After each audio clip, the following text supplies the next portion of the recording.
هنا صوت المنتدى. صوت المنتدى بث إذاعي يأتيكم يومي الأربعاء والسبت من كل أسبوع، وفي الأوقات من 8 إلى 9 مساء أيام الأربعاء، ومن 9 إلى 10 مساء أيام السبت بتوقيت إريتريا. صوت المنتدى على الموجة القصيرة 15245 كيلو هرتز أو 19 متر باند.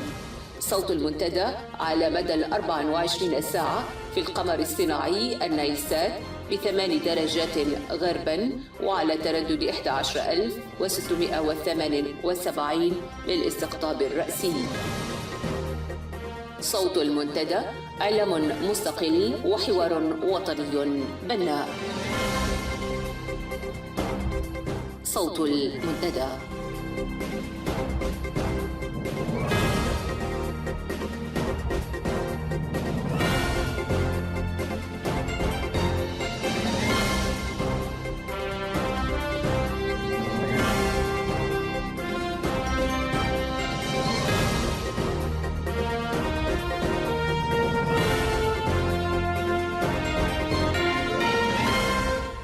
أهلا ومرحبا بكم، وأسعد الله مساءكم وسائر أوقاتكم. هذا صلاح محمد زين يحييكم من صوت المنتدى. في ساعة اليوم الأربعاء 20 من مايو أقدم إليكم في المستهل نشرة الأخبار، ثم يصحبني ضيفا في لقاء المنتدى الأستاذ فتحي عثمان، ونتناول معا ظاهرة انشقاق الدبلوماسيين الإريتريين، الأسباب والدوافع. متابعة مفيدة أرجوها لكم.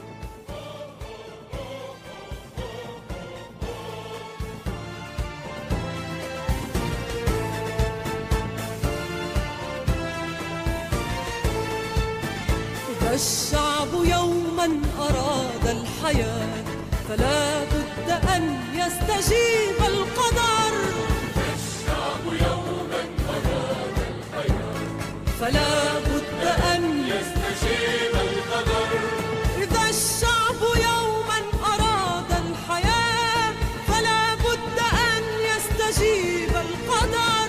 ولا بد للليل أن ينجلي، ولا بد للقيد أن ينكسر.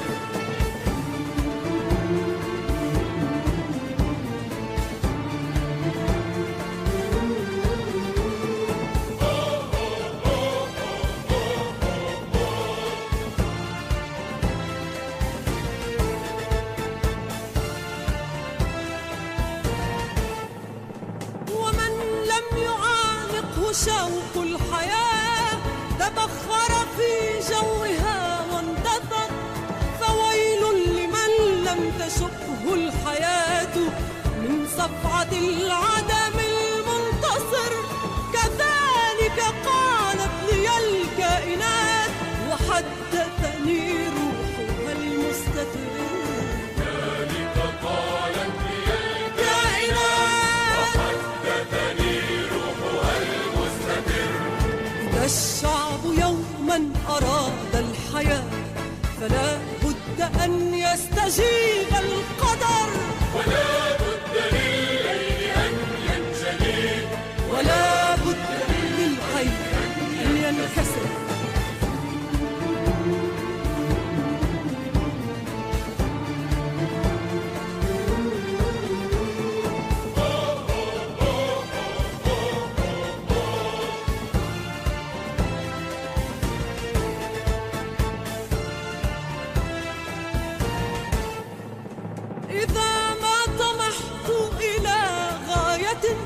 ركبت المنى ونسيت الحذر، ولم أتجنب وعور الشعاب ولا كبة اللهب المستعر. ومن لا يحب صعود الجبال يعيش أبد الدهر بين الحفر. ومن لا يحب صعود الجبال يعيش أبد الدهر بين الحفر. إذا الشعب يوما أراد الحياة فلا بد أن يستجيب القدر. ولا بد للليل أن ينجلي،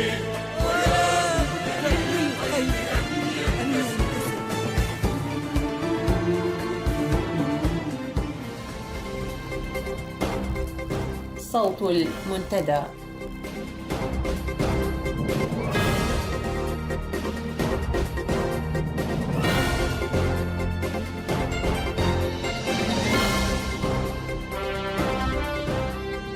في هذه النشرة حالة من القلق يعيشها النظام من احتمال قيام مظاهرات طلابية، وأنباء عن اكتظاظ السجون والمعتقلات وأوضاع مزرية يعاني منها المعتقلون.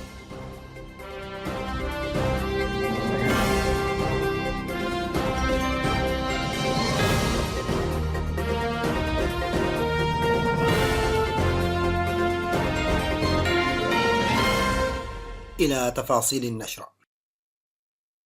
أفادت مصادر إذاعة صوت المنتدى بداخل الوطن أن النظام يعتريه الكثير من القلق والخوف الشديدين من استعدادات يقوم بها طلاب المدارس الثانوية للقيام بمظاهرات احتجاجية على الأوضاع المأساوية التي يعيشها الشعب الإريتري نتيجة لسياساته القمعية التي ينتهجها منذ أكثر من 20 عاما.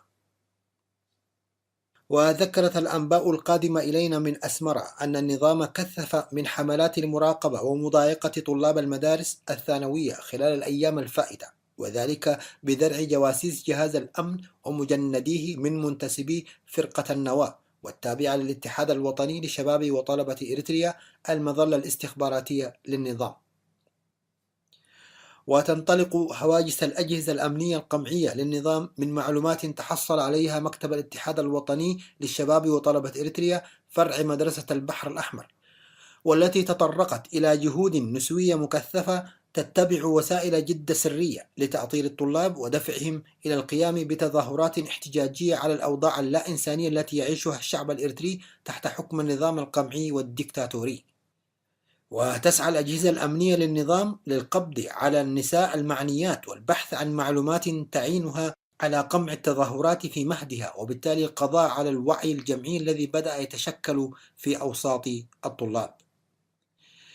ومما زاد من هواجس النظام وقلقه الكبيرين من التحركات الطلابية عزوف الطلاب من المشاركة في الاجتماعات التي بدأ يعقدها كبار مسؤولي النظام القمعي في هذه المدارس لوأد التحركات الطلابية الهادفة إلى القيام باحتجاجات عارمة ضد النظام.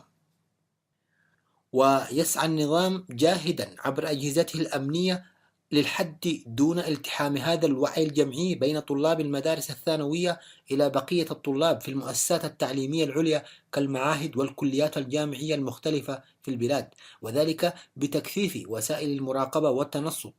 إلا أن مصادرنا تؤكد أن الحركة الشبابية المناهضة للنظام وسياساته القمعية والتي بدأت تتشكل ملامحها في الآونة الأخيرة بين الشباب بصفة عامة وفئة الطلاب بصفة خاصة ليست قابلة للانكسار نتيجة لوعيهم بكل تحركات مرتزقة الأجهزة القمعية وأساليبهم العقيمة. هذا ومن المعروف أن النظام منذ بداية الاستقلال عمل على وأد كل التحركات الفئوية خاصة الشبابية منها والساعية لإنشاء كيانات نقابية مستقلة، وذلك خوفا على سلطته من نشاطاتها وقدراتها التعبوية والتأطيرية.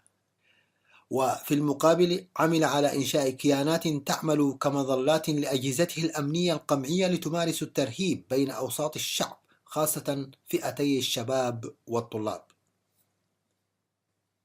تواصل سلطات العصابة الحاكمة في أسمر أعمال الترهيب في أوساط المواطنين مدفوعة بالهواجس الأمنية التي تسيطر عليها في الآونة الأخيرة. جاء ذلك في تقرير لمصادر إذاعة صوت المنتدى من الداخل حول الاجتماعات التي بدأ عقدها منذ يوم الأحد الماضي لحكام الأقاليم ومسؤولي أجهزته الأمنية المختلفة والهادفة لتكثيف التنصت على المواطنين عبر منتسبيه من المجندات التي يركز عليهن في أعمال المراقبة والتجسس. وأضافت مصادرنا أن النظام يقوم بنشر أخبار عن تواجد عملاء الويانة بداخل البلاد للقيام بنشاطات معادية للوطن، وأنه سيقوم بعمليات تفتيش دقيقة تطال كل بيت بحثا عما أسماهم بالعملاء والأسلحة التي يدعي أنهم أدخلوها إلى البلاد. وتأتي هذه الإجراءات الأمنية التي يعتزم النظام القيام بها عقب فشل نشاطاته التعبوية وعزوف المواطنين من حضور الاجتماعات التي تقوم بها الجبهة الشعبية للديمقراطية والعدالة، وعدم مشاركتهم في التحضيرات التي قام بها استعدادا لاحتفالاته العبثية الرتيبة بأعياد الاستقلال كل عام.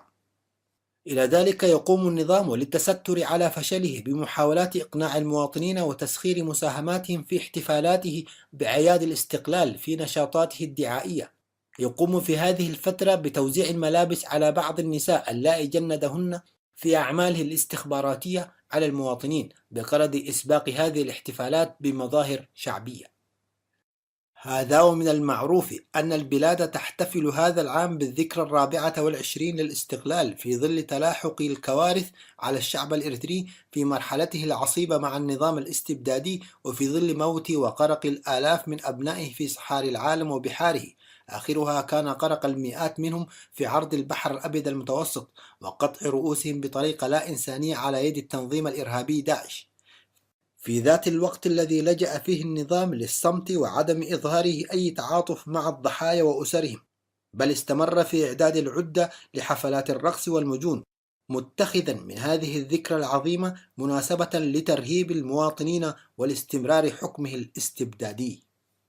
هذا وقد رفض 2 من سفراء النظام الدكتاتوري التطرق إلى الكوارث التي تلاحق الإريتريين في عرض المتوسط أثناء رحلتهم هربا من جحيم الدكتاتورية، حيث أبدى سفير النظام في إسرائيل تخستي استغرابه من دعوات الحزن وإكرام ضحايا الغرق والموتى في صحاري ليبيا، وقال هؤلاء لا يستحقون منا أي نوع من التضامن والشفقة في معرض رده على خطوات حكومته للتضامن مع هؤلاء الضحايا. ومن جهته رفض سفير النظام في جنوب إفريقيا تدوين موضوع ضحايا الغرق وممارسات داعش في محضر اجتماع كان ينوي إجرائه للإريتريين المقيمين في جنوب إفريقيا، مما أدى إلى انفضاض الجموع من حوله، ولم يبقى معه في ذلك الاجتماع عدا 3 أفراد من مؤيدي النظام. أفادت الأنباء الواردة إلينا من داخل الوطن أن النظام قام بتكثيف حملات التفتيش والاعتقالات خلال الفترة الماضية بحجة ضمان سلامة احتفالات البلاد بالذكرى 24، ووفقا للمصادر فقد أدت تلك الاعتقالات إلى اكتظاظ السجون المنتشرة في جميع بقاع الوطن بالمعتقلين، خاصة في الإقليم الأوسط، حيث تشهد معتقلات عد أبيتو وعد قعداد وأقبية سرجقة اكتظاظا فاق حد التصور، مما أدى ذلك إلى تفشي الأمراض بين المعتقلين والسجناء نتيجة لسوء التغذية وسوء المعاملة التي يواجهونها من قبل الأجهزة القمعية التابعة للنظام. وأضافت مصادرنا التي تتابع الوضع المزري عن قرب أن حياة المعتقلين أصبحت رهينة لقطعة خبز واحدة في اليوم، ويعانون من تفشي الأمراض المعدية، مما ضاعف ذلك من تردي أوضاعهم الصحية. وقد زاد الأمر سوءا توافد أعداد كبيرة إلى هذه السجون والمعتقلات، حيث أوضحت مصادرنا أن معتقل عد أبيتو شهد يوم 14 من هذا الشهر قدوم 4 سيارات شحن من نوع بطاح وسيارتي ركاب، وأفرقت حمولتها من المعتقلين الذين سيقوا كالعبيد من مختلف الأقاليم التي ضاقت بهم سجونها ومعتقلاتها. وأكدت مصادرنا في نفس الوقت أن 2 من المواطنين المعتقلين في سجن عد أبيتو قد فارقا الحياة بعد معاناتهما من مرض الأزمة نتيجة لضيق المكان واكتظاظ المعتقلين وانعدام العناية الصحية به، والمعاملة اللا إنسانية التي يمارسها حراس هذا السجن سيء الصيت.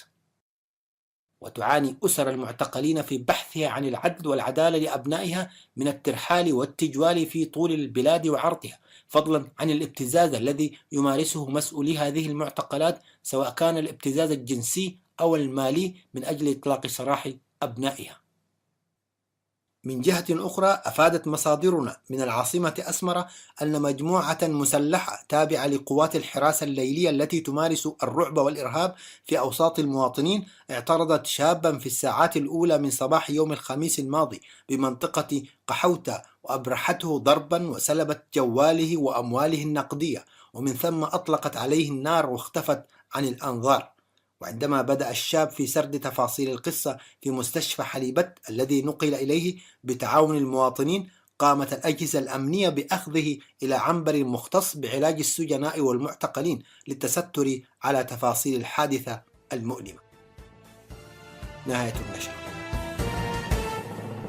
ومن لم يعانقه شوق الحياة تبخر في جوها واندثر، فويل لمن لم تشقه الحياة من صفعة العدم المنتصر. كذلك قالت لي الكائنات وحدثني روحها المستتر. ذلك قالت لي كائنات وحدثني روحها المستتر. إذا الشعب يوما أراد الحياة فلا بد أن يستجيب القدر، ولا بد للليل أن ينجلي، ولا بد للخير أن ينكسر.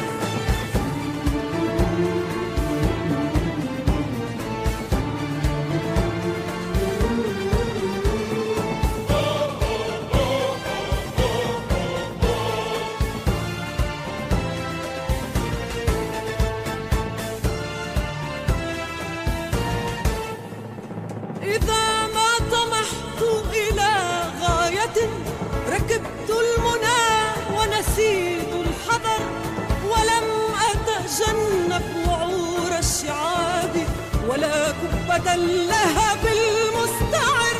ومن لا يحب صعود الجبال يعيش أبد الدهر بين الحفر. ومن لا يحب صعود الجبال أبدا الدهر بين الحفر.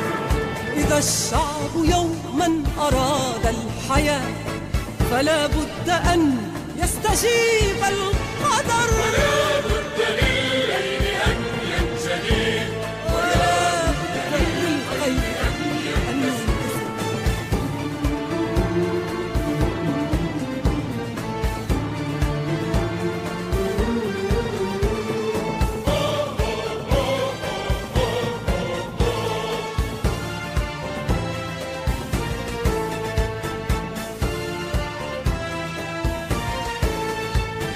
وقالت لي الأرض لما سألت أيا أم هل تكرهين البشر؟ أبارك في الناس أهل الطموح ومن يستلذ ركوب الخطر، وألعن من لا يماشي السماء ويقنع بالعيش عيش الحجر. لا يماشي السماء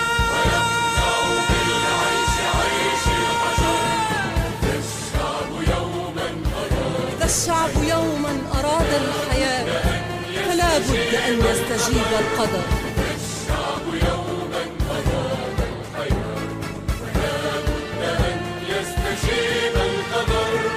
إذا الشعب يوما أراد الحياة فلا بد أن يستجيب القدر.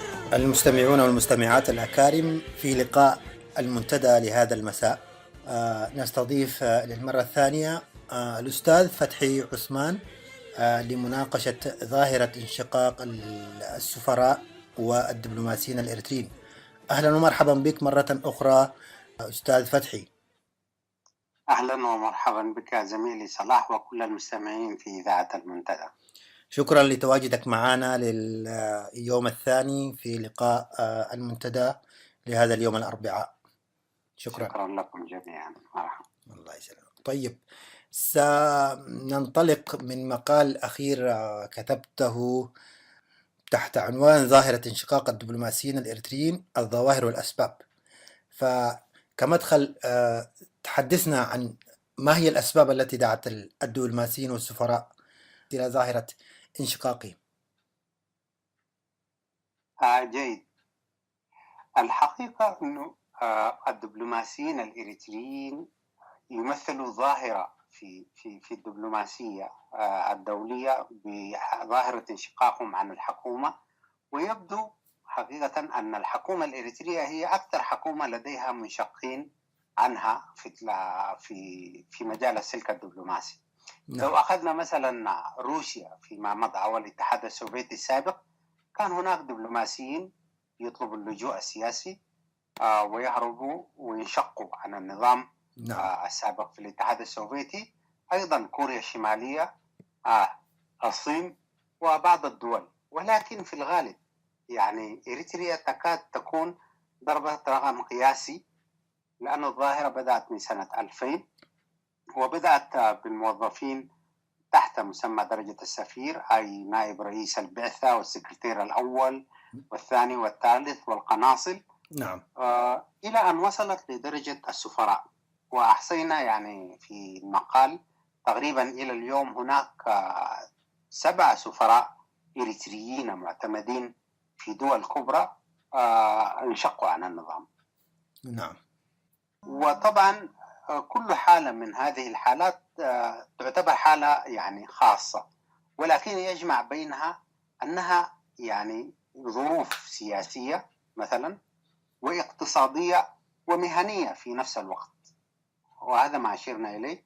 في البداية مثلا على المستوى السياسي قلنا أنه الظاهرة حدثت لأنه ما كان في سياسة خارجية يمكن أن ينفذوها الدبلوماسيين الإريتريين وموجهات واضحة بموجبها يمكن النظر إلى وزارة الخارجية كمؤسسة متكاملة تقوم بتنفيذ السياسات الخارجية للدولة. والسياسات الخارجية للدولة هي موجهات محددة من مكتب الرئيس، وتعتبر إلى اليوم وزارة الخارجية هي مجرد مكتب تابع لمكتب الرئيس. وعلى هذا الأساس يجد الدبلوماسي الإريتري نفسه في وضع منفذ لمعلومات ولجهات محددة، ولا يعبر عن المصلحة الوطنية أو مثلا المهمة الدبلوماسية التي من أجلها فتحت السفارة وتمثيل مصالح البلد وتمثيل مصالح الجاليات الإريترية في الخارج. بل بالعكس، يعني تجد أن أغلبية السفارات أصبحت يعني أوكار تجسس على وقياس نبض وتحركات وكل همسات ولمسات المواطن الإريتري في الخارج.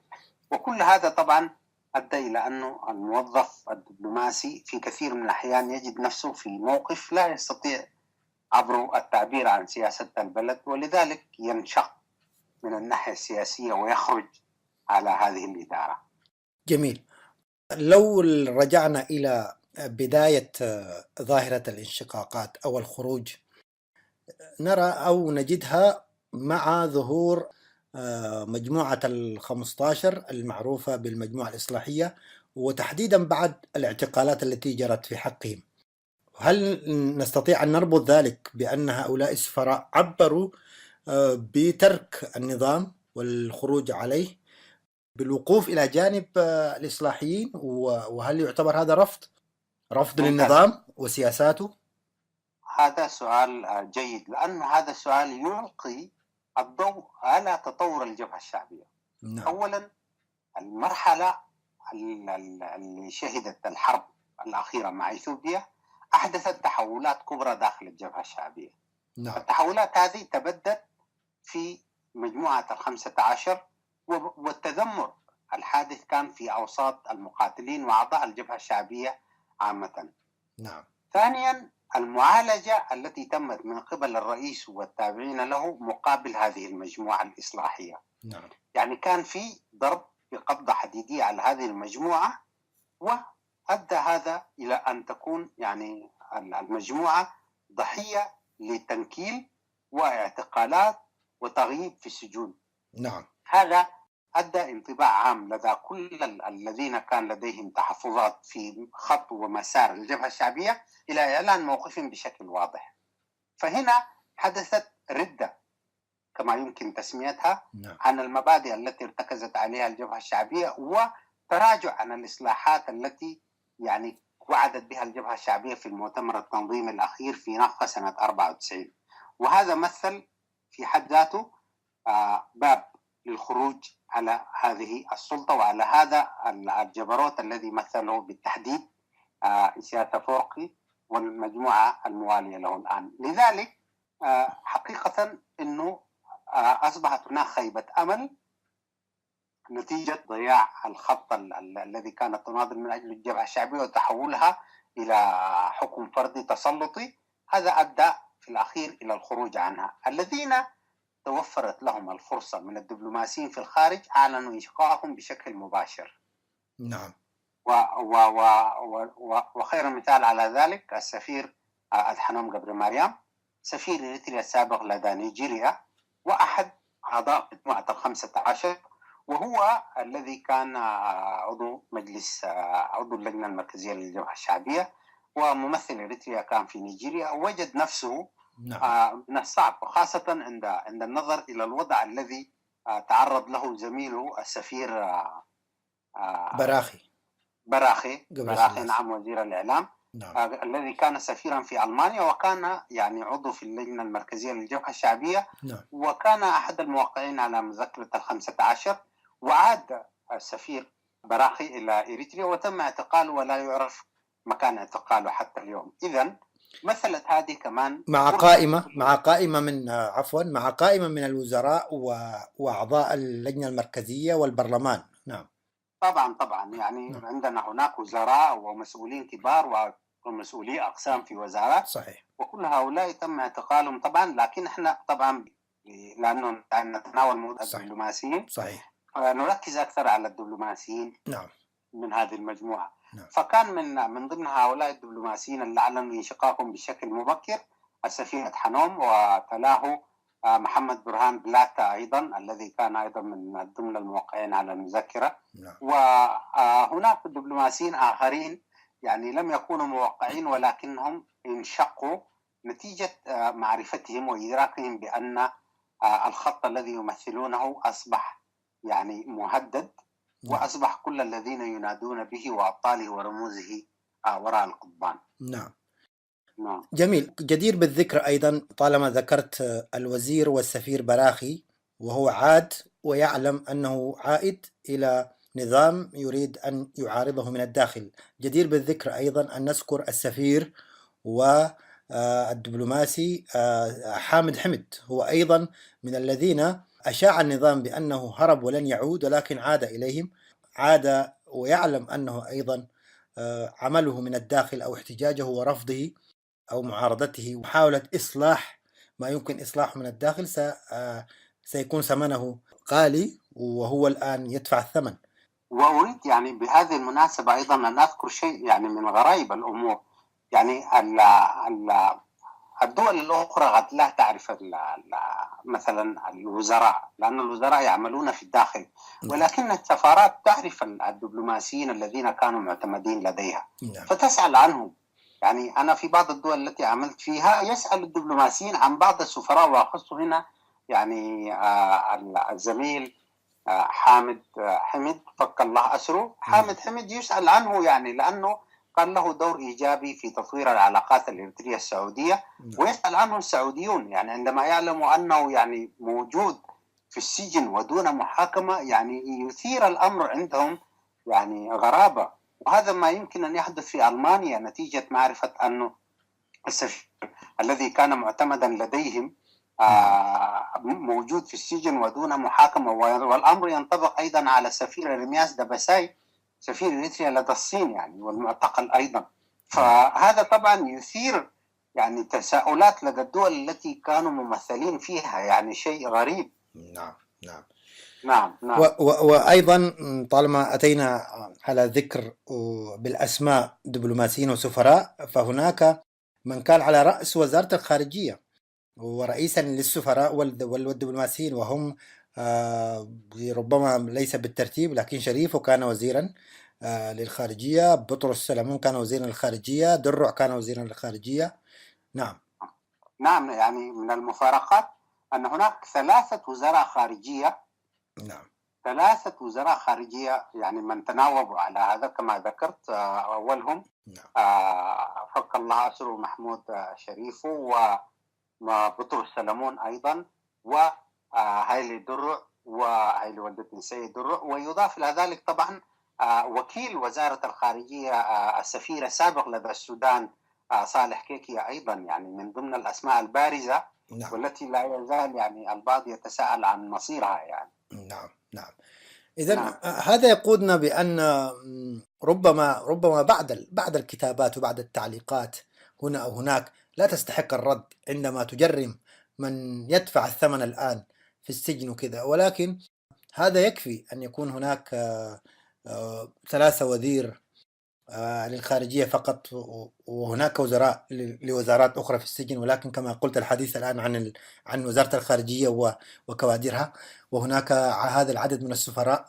والجدير بالذكر أيضا أن نذكر السفير محمد علي عمارو، عاد من نعم نيجيريا وتم اعتقاله. هذا آخر سفير لم ينشق ولم يخرج ولم يترك السفارة ويذهب إلى مكان آخر، ذهب إلى أسمرة، ذهب إلى بلاده، والآن يواجه أيضا مصير رفاقه الذين سبقوه في السجن. تفضل. نعم، حقيقة الأمر يعني من يعلق تعليقات، يعني يطلق التعليقات جزافا، يتجنى على حق الكثير من هؤلاء. نعم. يعني هؤلاء أعطوا دون ثمن ما قبل التحرير وما بعد التحرير، ونادوا بإصلاحات ويدفعوا الآن الثمن في السجون. حتى الذين خرجوا، يعني الذين خرجوا من بعدهم السفيرة حبرت برهي التي كانت سفيرة إريتريا لدى السويد، السفير عبد الله آدم، السفير محمد نور أحمد، السفير هايلي منقريوس، السفير محمود جروم. هؤلاء اختاروا أن ينأوا عن النظام وأن يبتعدوا عنه وأن لا يشاركوا في تمثيل نظام لم يعودوا يؤمنوا بسياساته. هؤلاء ضربوا مثلا في أنهم يعني أعلنوا موقف واضح وشجاع، وليس من السهل أن تهرب، وليس من السهل يعني أن هذه مخاطرة جسيمة يرتكبها الشخص، يعني صحيح. لأنه لو فشلت فسوف يدفع ثمنها. لذلك هؤلاء يعني قاموا يعني بخطوة فيها مغامرة وفيها جرأة وفيها شجاعة وفيها يعني انحياز للشعب. صحيح. انحياز للشعب. فلذلك يعني إطلاق التهم عليهم بأنهم مثلا شاركوا في إجرام، من شارك في الإجرام صراحة لا يغيب عن الشعب الإريتري. الشعب الإريتري لا يصعب عليه معرفة من تجنى عليه اليوم وغدا وبعد غد، وهذا سيترك للمستقبل ليغرره الشعب الإريتري. فليس يعني ليس هناك تسرع حتى في هذا الشأن. هذه ناحية. الناحية الثانية، هناك من يقول أن هؤلاء كانت لهم امتيازات، ولكن عندما سقطت امتيازاتهم خرجوا. يا جماعة، يجب أن نوضح بأن السفير الإريتري يعني للأسف عند مقارنته مع السفراء حتى من الدول التي يعني أصغر شأنا من إريتريا وأقل مواردا يعتبر سفير متسول، يعني وعفوا للكلمة، يعني صحيح. سفير مرتبه وليس مرتبه يعني ما يسمى بالأبل يبلغ $2000، بينما سفير دولة أخرى مجاورة لإريتريا مرتبه $25,000. فأين هو الامتياز؟ هذا الرجل لا يستطيع يعني أن ينظم عشاء في بيته للدبلوماسيين. هذا الرجل لا يستطيع أن يعالج أبنائه في المستشفيات. صحيح. هذا الرجل وهو يعني يمثل البلد في الخارج، فليس هناك أي امتيازات بالنسبة للسفراء الإريتريين. الجبهة الشعبية تعاملهم معاملة المقاتلين في الخارج ولا تعطيهم مرتبات، تعطيهم ما يسمى بالأبل أو مصروف الجيب. يعني السكرتير الأول يأخذ $900. هذه $900 منها مصاريفه ومأكله ومشربه، ولا يكون عنده أي شيء. السفارة تمتلك سيارته وتمتلك بيته وهو لا يملك أي شيء. وفي الغالب عندما يعود إلى أسمرة يعود خالي الوفاض، يعني مجرد من كل شيء. لذلك من الصعب أن تقول أن هؤلاء شاركوا في جرم في حق الشعب، لأن الشعب يستطيع أن يميز من ارتكب الجرم بحقه. من الصعب ومن التجني أيضا أن تقول هؤلاء كان لديهم امتيازات. بعض سفارات إريتريا عبارة عن شقة واحدة تتكون من مكتب للسفير والغرفة الثانية ينام فيها السفير. يعني هل هذه سفارة يا جماعة يعتبر فيها امتياز؟ ليست هذه سفارة، بالعكس. يعني بل أوضاع الدبلوماسيين في الخارج عند مقارنتها مع أقرانهم ورفقائهم من الدبلوماسيين الآخرين يعني مثيرة للحزن، مثيرة يعني للرثاء. نعم، وأنا شاهد على ذلك.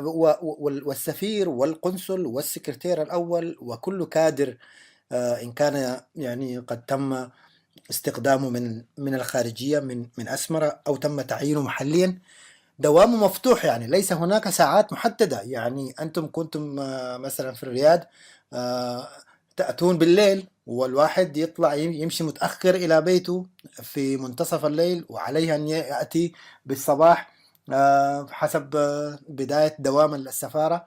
وثم هناك يعني رغم أنه ليست هناك امتيازات وليس هناك راتب يضمن له حياة كريمة كما ذكرت أنت، ومطلوب منه جباية، مطلوب منه جمع أموال. حدثنا عن هذا الأمر، أنه كنت عايش أنت في سفارة فيها أو في بلد فيه جالية إريترية كبيرة، وكان هذه الجالية النظام ورأس النظام ينظر إليها باعتبارها جالية بقرة حلوب. فحدثنا عن الجباية وعن ابتزاز المواطن الإريتري في الخارج، رقم المعاناة اللي بيلاقيها مثل الخليج الآن، والأوضاع متغيرة، تجديد إقامة والبيوت وكل الأشياء هذه. ماذا يدور داخل هذه السفارات؟ هذا طبعا يسبقه حقيقة بيان أنه التعيينات في وزارة الخارجية تعتمد في الأساس على الولاء المطلق. يعني الجبهة الشعبية لا تريد من الإريتريين الآخرين ذوي المؤهلات والإمكانات أن يكونوا في وزارة الخارجية، لأن هؤلاء سوف لن ينفذوا سياسات الحكومة الإريترية. أعطيك مثل. في 95 في 94 95 96 في هذه الثلاث سنوات قدم إلى إريتريا كمية من الشباب من الخارج، وكانت لديهم مؤهلات يعني عالية جدا في العلاقات الدولية والدبلوماسية، وكانت لديهم لغات، يعني منهم من درس في بلاد فرانكوفونية ويجيد اللغة الفرنسية والعربية والإنجليزية، إضافة إلى الأمهرية والعمارية والتجرينية واللغات الأخرى. كل هؤلاء لم يصلوا إلى الوزارة، يعني لم يتم تعيينهم في الوزارة لأنهم باعتبار أنهم غير أعضاء في الجبهة الشعبية فلا يسمح لهم بأن يكونوا أعضاء.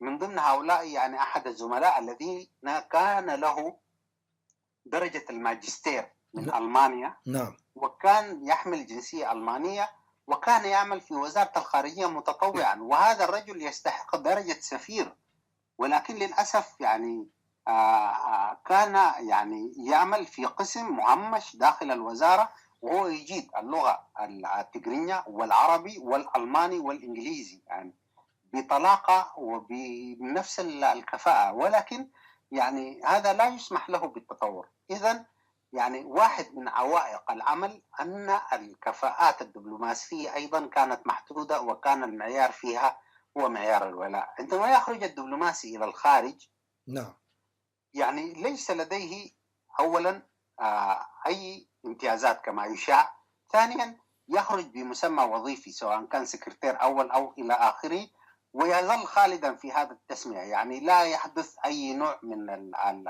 عادة الدبلوماسيين في السفارات بعد مضي 4 سنوات أما أن يرجعوا إلى بلادهم أو يغيروا إلى سفارات أخرى أو يرتفع المسمى الدبلوماسي بالنسبة لهم. فإذا كان سكرتير أول يرتقي إلى درجة مستشار، وإذا كان مستشارا يرتقي إلى درجة وزير مفوض، وإذا كان وزيرا مفوضا يرتقي إلى درجة سفير.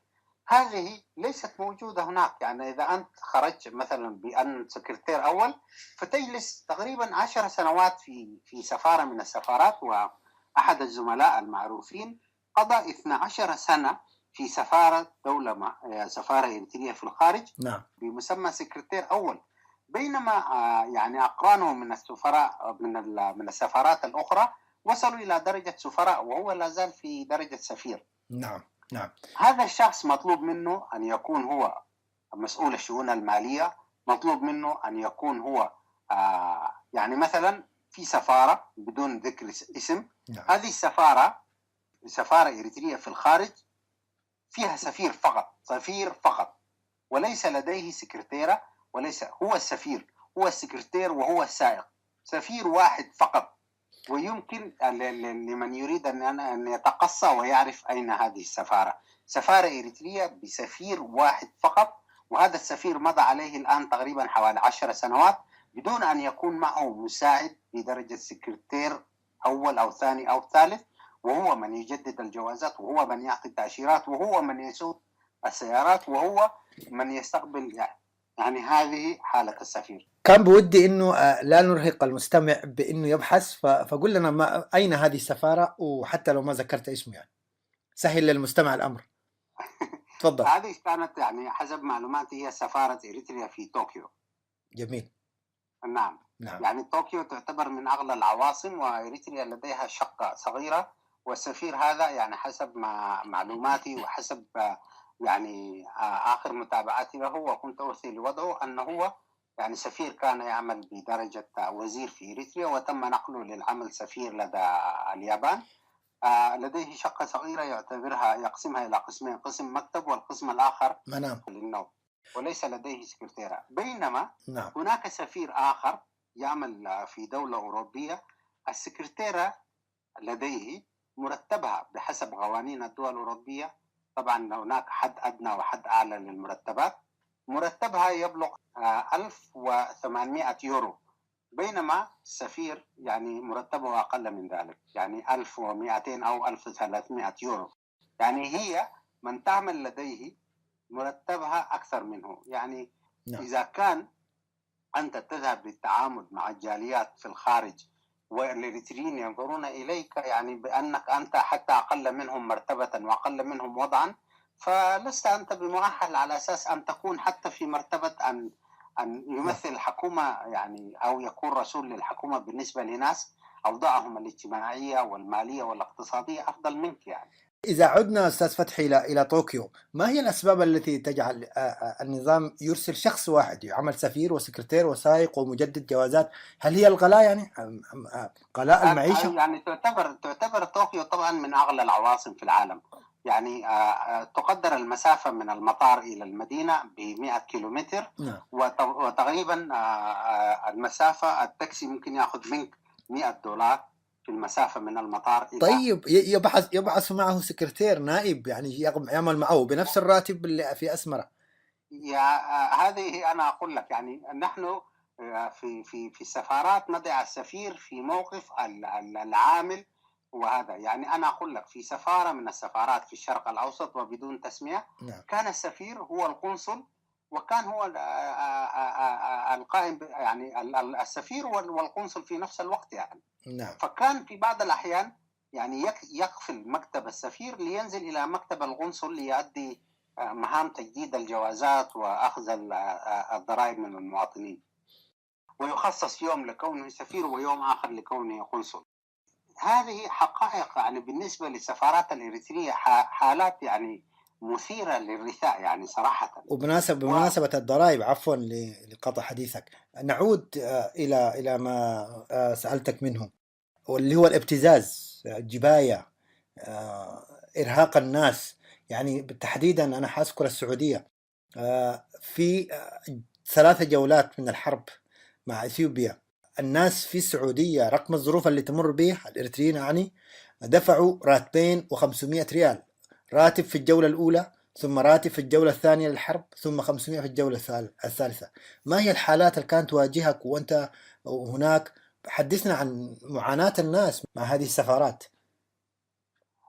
الحقيقة يعني هذه يعني النظر إليها في أن الدولة وضعت قانون في سنة 91 سنة 92 يعرف بقانون الضريبة أو ضريبة الدخل. قانون ضريبة الدخل ينطبق على الإريتريين في الخارج والداخل، وبموجب هذا القانون على كل إريتري أن يدفع 2% من دخله. 2% هذه تجبى من الإريتريين في الخارج، بالتحديد في الولايات المتحدة الأمريكية، في السودان، في السعودية ودول الخليج الأخرى. ولكن يميز دول الخليج السعودية خاصة أن الإريتري ليس لديه مفر. يعني الإريتري في الدول الأوروبية ربما كان يحمل جوازات الدول الأوروبية وإلى ذلك، يحتمي بها، يعني ليس مجبرا أن يمر على السفارة الإريترية. ولكن المواطنين الإريتريين في المملكة العربية السعودية يعني هناك سيف مسلط على رقابهم، يعني جوازاتهم، بطاقات الهوية، منح الدراسات، إلى كله مرتبطة بدفع الضرائب. إذا لم تدفع الضرائب كما هو معلوم فلن تستطيع الحصول على أي شيء. وهذا كان طبعا هذا جانب الابتزاز، أنك مثلا في القانون يقول في السفارة أنك يا صلاح لو كان هناك لديك بيت في أسمرة وتود بيع هذا البيت أو تورثه أو إلى آخره، وتريد من الأهل في أسمرة أن يمضوا إلى المحكمة الشرعية لإجراء معاملات البيت، فيحتاج إلى توكيل منك لأنك أنت في الخارج يعني. موثق من هذا السفارة. إجراء نعم توثيق موكل، توكيل موثق من السفارة نعم. للمحكمة في إريتريا، وهذا إجراء متبع في كل دول العالم. في السفارات الإريترية لا تستطيع استخراج توكيل ما لم تدفع ضريبة الدخل كاملة. يعني إذا لديك متأخرات يجب عليك دفعها بالكامل ودون يعني تقاص، وفي هذه الحالة يطلب منك أن تدفع ضريبة الدخل كاملة، وبعد ذلك تعطى التوكيل وتتعطل معاملاتك في إريتريا نتيجة لهذا الوضع. الأمر كان سهل أستاذ فتحي لو كان على الضريبة 2%. أنا أتحدث عن راتب كامل لدعم الحرب، وثم راتب آخر وثم 500 ريال، هذا فوق الضريبة. نعم هذا فوق الضريبة، لكن طبعا الفرق أن الضريبة مستمرة وذاك يعني مقتطع. يعني طبعا تم في السعودية يعني بطريقة من الطرق إغرار، طبعا الطريقة التي يتم بها إغرار هذا الشيء يجب أن تكون واضحة. هذه يجب أن نوضحها للجميع. ضروري. نعم. بداية يطلب السفير اجتماع لأعضاء الجبهة الشعبية. نعم. اجتماع خاص. جميل. ويقول لهم يجب أن نفرض مرتب شهر على كل المواطنين. فيقوم أعضاء الجبهة الشعبية مثلا ويكلفوا فلان وفلان وفلان بأن يتبنوا هذا الاقتراح في الاجتماع الجماهيري الذي سوف يعقده السفير. يقوم بتمثيلية، يعني نكون نعم. نسمي الأمور مسمياتها، يمثلوا. نعم. نعم. نعم يعني يتبنوا هذا القرار ويقترحوه. نعم. ويقرروا باعتبار أنهم الأغلبية، يقرروا أن هذا يجب أن يكون مثلا، وهذا ما يتم عادة. أنا أدعي إلى اجتماع قبل السيمينار العام وأقول لهم يا أخي نحن نريد أن نفرض ضريبة شهر على كل المواطنين الإريتريين، وهذا واجب وطني، وأنتم ككوادر للجبهة الشعبية يجب أن تتبنوا هذا الشيء، ويجب على صلاح ومحمد وإدريس وفلان وفلان أن يتبنوا هذا في الاجتماع العام ويرفعوا أيديهم بالتصويت عليه دون مناقشة، وعندما يتم إجازته يلزم به الجميع. صحيح. وفعلا في الاجتماع الجماهيري يرفع صلاح يده ويقول أنا أقترح أن يكون هناك مرتب شهر كامل لدعم كذا وكذا وكذا، ويثني هذا الاقتراح عثمان ويسميه مثلا فلان وكذا وكذا ويتم إجازته. وهذا أمر مرتب كل واحد يعني في نعم. تم الترتيب فيه يعني. نعم. عندما تأتي أنت للسفارة يقال لك يا أخي عليك مرتب كذا. نعم. فتقول يا أخي أنا ليس لدي علم بهذا الشيء، أقول لك هذا أمر أجازته الجالية الإريترية وانتهى الموضوع. نعم. في اجتماع عام والناس اجتماع عام. ولا تستطيع أنت يعني أن تكسر يعني رأي الغالبية. نعم. وهذا في البداية يعني هذا يعني ساعد على اعتبار أنه ساعد هذا صراحة يعني المجهود والمبالغ التي دفعت لا يمكن التقليل من شأنها، لأنها هي التي يعني حمت الوطن في تلك الفترة. يعني كانت الجبهة الشعبية تعتمد على الموارد القادمة من السعودية يعني في الدفاع عن الوطن وفي المواجهة وفي غيره. لكن ما بعد ذلك يعني ليس هناك ما يبرر. الآن هناك في ضرائب ما يسمى بضريبة الجفاف وضريبة ما، يعني هذه الضرائب يعني حتى يعني لا تذهب مذهبها الطبيعي. يعني صراحة الجالية الإريترية مثلا في السعودية ومن مشاهدات تجد أنها يعني أعطت فوق طاقتها يعني لهذا الوطن ولهذه الحكومة، يعني أعطت يعني مبالغ، وربما هذا ينطبق على دول أخرى.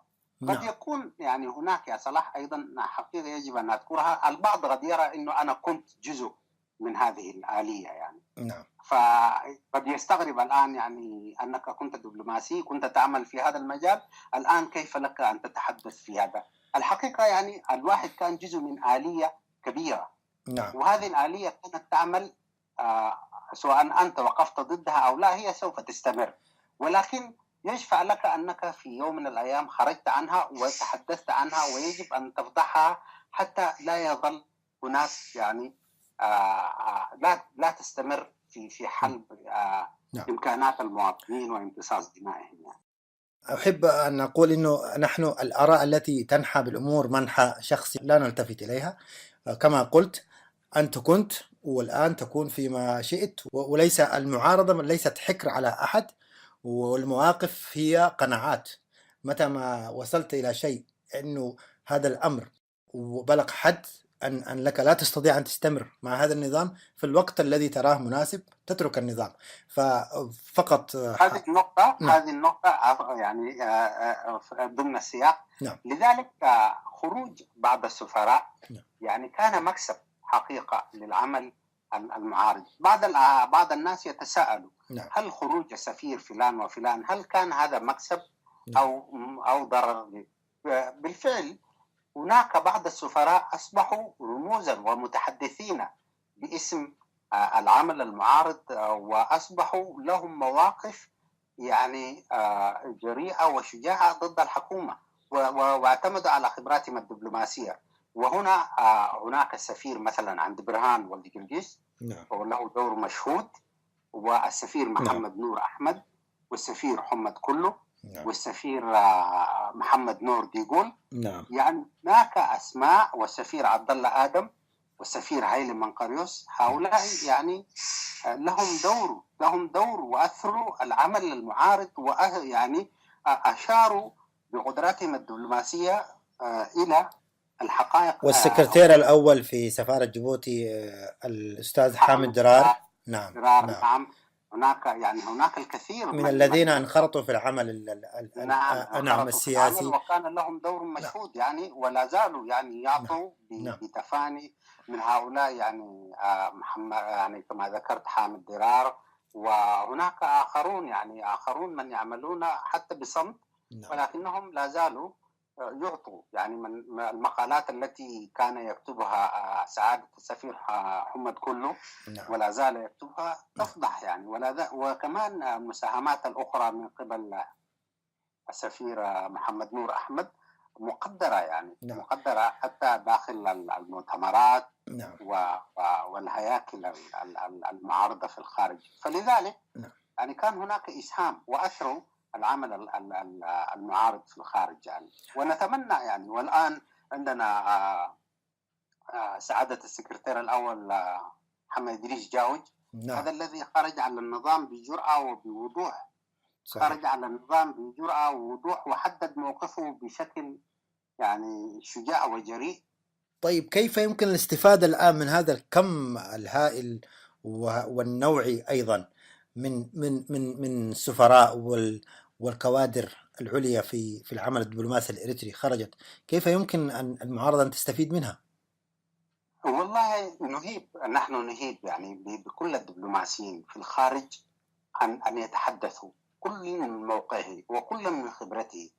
الآن قد يتحجج البعض والله بأنني يعني لست أملك القلم للكتابة حول المسألة. لا تحتاج لكتابة، يمكنك الخروج والتحدث إلى إذاعة المنتدى، التحدث إلى إذاعة إرنا، التحدث إلى إذاعة أسنا، التحدث بصوت مسموع. يعني هناك قنوات تلفزيونية وهناك قنوات على الإنترنت. يجب أن تكشف الممارسات التي كانت تتم مثلا، والتي راح ضحيتها مثلا أو يروح ضحيتها لا زال مواطنون في الداخل وفي الخارج. وهذه يعني يجب أن تكون شهادة للتاريخ وليست مقيدة مثلا بالعمل الكتابي. بعض الزملاء يتحجج بأنه يعني لا يستطيع الكتابة، ولكن الكتابة ليست هي المنفذ. ختاما أستاذ فتحي، الوقت لا يسعنا للمزيد، وهو طبعا عنوان كبير والحديث في هذا المجال لا ينتهي، فلك الكلمة الأخيرة قبل الختام.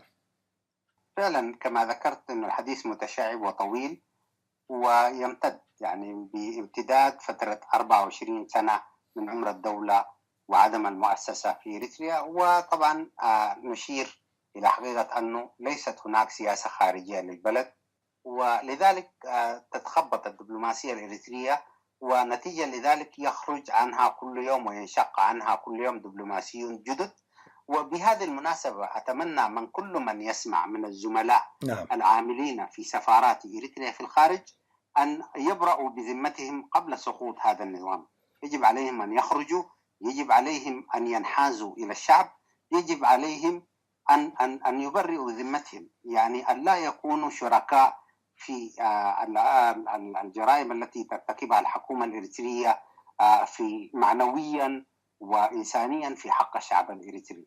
لذلك يعني الرسالة الأخيرة التي أوجهها لكل زملائي من درجة سفير حتى سكرتير وملحق في كل سفارات إريتريا في الخارج وفي الداخل، أتمنى منهم أن ينضموا إلى زملائهم في الخارج، وليس بالضروري أن ينضموا إلى أي مؤسسات معارضة، ولكن يجب أن يكونوا فقط ضد التيار الذي يقود هذه البلاد إلى التهلكة.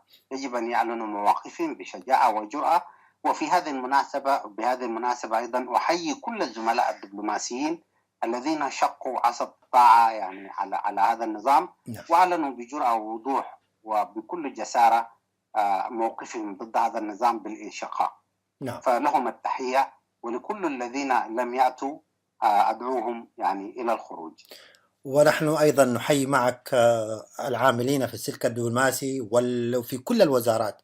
كل إريتري وجد الفرصة بطريقته للتعبير عن الرفض، وإن كنا يعني ربما هناك من لا يشجع الخروج وترك البلاد لهذه المجموعة أن تعيش فيها الفساد، ولكن كل يعمل بما يستطيع.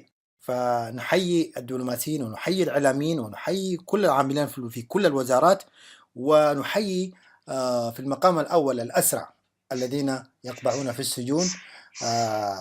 ولك التحية مرة أخرى لوجودك معنا. شكرا جزيلا.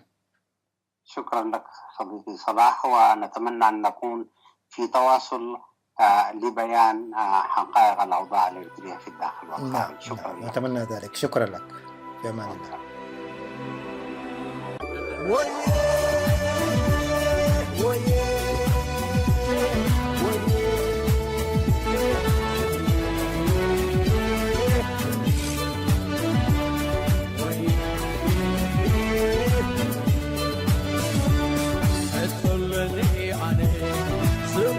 صدعي زمن زفترو زمن زخدعي وكل زبسي تسعنا وقتي وشت يقنازس أنا اللي صدعي عادل لو عرفتي صوب متعابتي عفوعي عبزحول الشكر مخافلتي عامل لا تعبرو عديتي بزيتي عامل لا تعوعرو تامو عفرتي راح يوم السنيني احواتي عرفتي شقرقر شغل كل كيلو من عملتي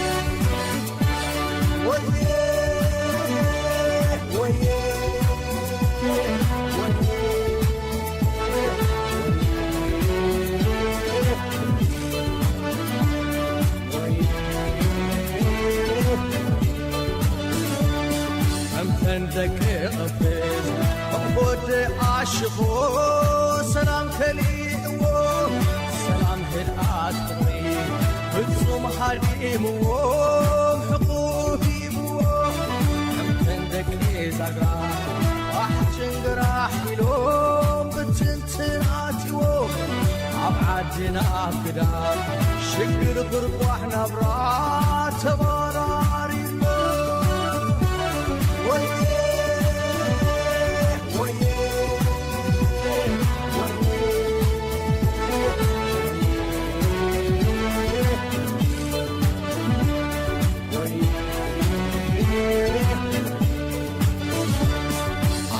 زحاوها لسه زحافتها عن زهدها زرب السينكا يشكر بشكر يتفتحوا فتنكا عبتمتم سهراه يوتليوكا عبتي قبات بحري وعمل سليقوكا ويكمل عسعويات قانو زرقبكا عبتي شكان سيهاي إداقا وريدكا عقلكا كبوزي.